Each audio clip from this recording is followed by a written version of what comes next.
Une foule rassemblée devant la morgue de Brazzaville, dans l'attente du corps d'un fils, d'un neveu ou d'un frère. Plus d'une semaine déjà que 13 jeunes garçons interpellés par la police ont été retrouvés morts dans un commissariat de la capitale. Les familles réclament la vérité. Nous sommes meurtris par le décès de notre petit frère parce qu'on ne peut pas comprendre quelqu'un qui est arrêté dimanche à 14 h, la nuit de dimanche à lundi, quelqu'un meurt.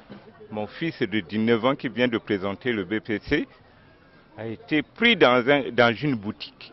La polémique ne cesse d'enfler dans le pays. Les autorités ont plusieurs fois changé de version des faits. Le porte-parole du gouvernement a nié dans un premier temps la réalité de la mort de ces jeunes garçons. Puis le procureur de la République a évoqué un règlement de compte entre deux groupes de jeunes bandits surnommés les bébés noirs. Ce n'est qu'après une semaine de dénégation que le ministre de l'Intérieur a enfin reconnu la mort de ces jeunes garçons dans l'enceinte d'un commissariat.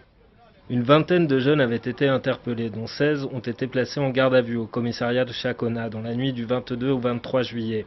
13 d'entre eux y ont trouvé la mort. Les ONG de défense des droits humains parlent de torture et d'exécution. Ce bilan pourrait s'alourdir. Il faut bien prendre avec beaucoup de précautions ce chiffre de 13 parce qu'on craint que le nombre soit plus important parce qu'il y a des disparus. Le gouvernement a promis une enquête impartiale. Selon l'Observatoire congolais des droits de l'homme, aucune autopsie n'a été encore réalisée.